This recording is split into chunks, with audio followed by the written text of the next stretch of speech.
New Year is basically upon us, and I still have not caught up with all the content for 2025 and in the past. However, what I do know is 2026 is going to be a huge year for Kuro games and Wuthering Waves. So if you are a new player coming into Wuthering Waves in 2026 and you needed a beginner's guide, this is the video to watch, and I'm going to try to break everything down as easy as possible so that way you understand what to expect when going into the game. So without further ado, let's get right into it. Alright, so if you are a brand new player and this is the first game that you were playing by Kuro Games, it is no secret that Kuro Games just simply likes to give things away. One of the most generous gacha development teams, and I gotta give credit where credit is due. This all starts at the starter banners. Now, it's been quite a while since I've had a brand new account, since I have been playing since global release and even before that. But what I do know is that if you are looking to get into this game, you shouldn't have any problem with what is given to you at the beginning of the game. And I kind of want to talk about that for a moment. So for starters, you're given a free 5-star banner selector that you can use to obtain one of the 5 standard banner characters. With that said, of course, it's important to understand I'm not going to force you into any specific resonator, but I will say if you want an amazing start, Verena by a long shot out of all 5 of the standard banner characters that are available for choice is going to be single-handedly the best option for your account when you are starting out in this game. This is mainly because of the fact that support characters when it comes to Wuthering Waves are the most versatile characters in the game, and Verena is a support character that provides heals and amplification buffs, which is kind of really hard to pass up. In Wuthering Waves, you have a total of 3 characters per team composition, and when you pick Verena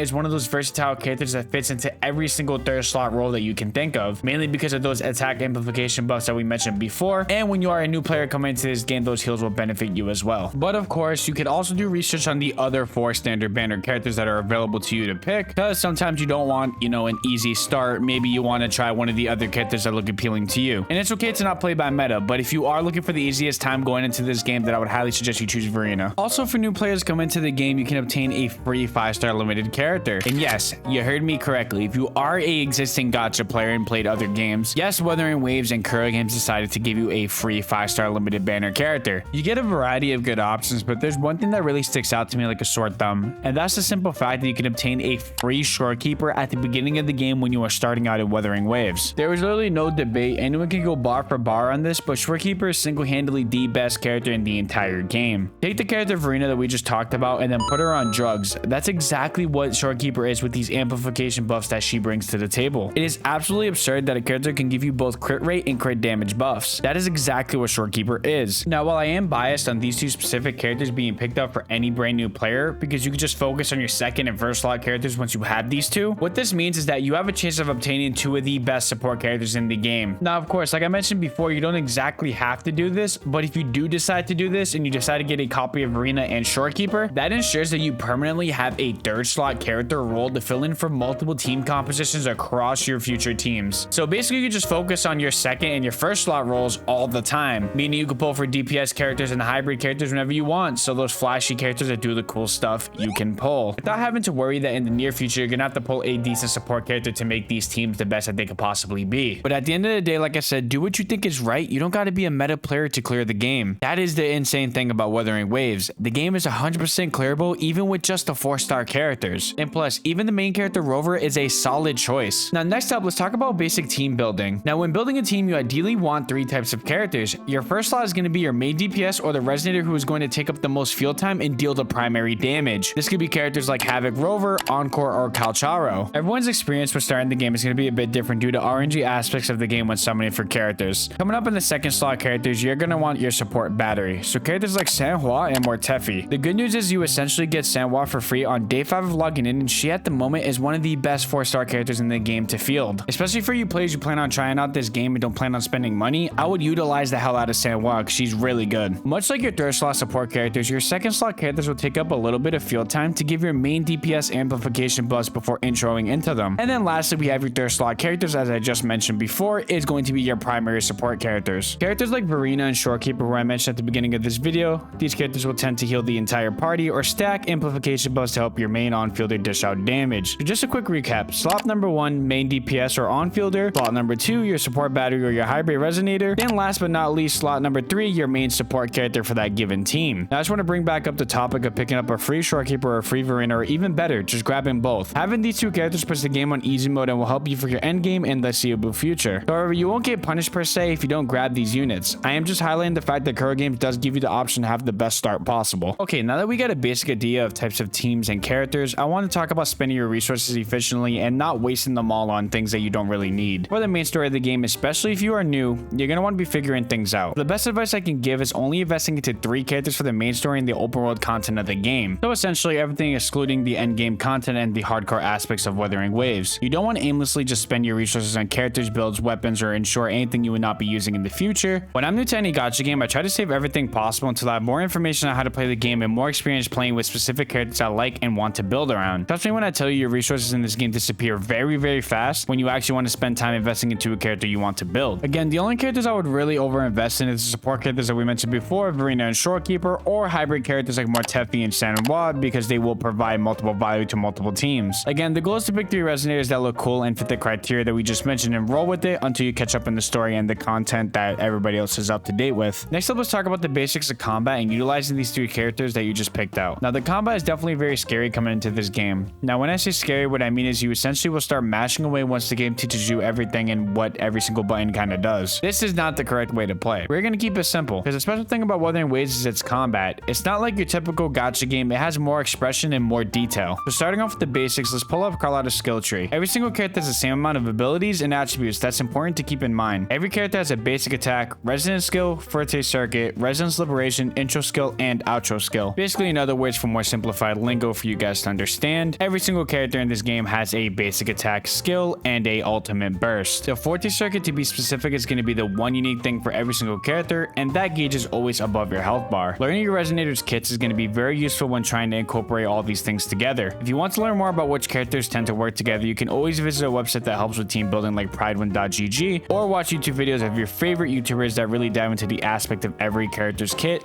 and why they all work together. Every single character has a set rotation. What's a rotation? Well, a rotation is an order that you utilize your resonators kits to get the maximum use of them, and when done properly, it should look something like this.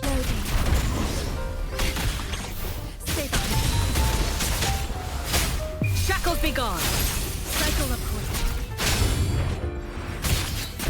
A change.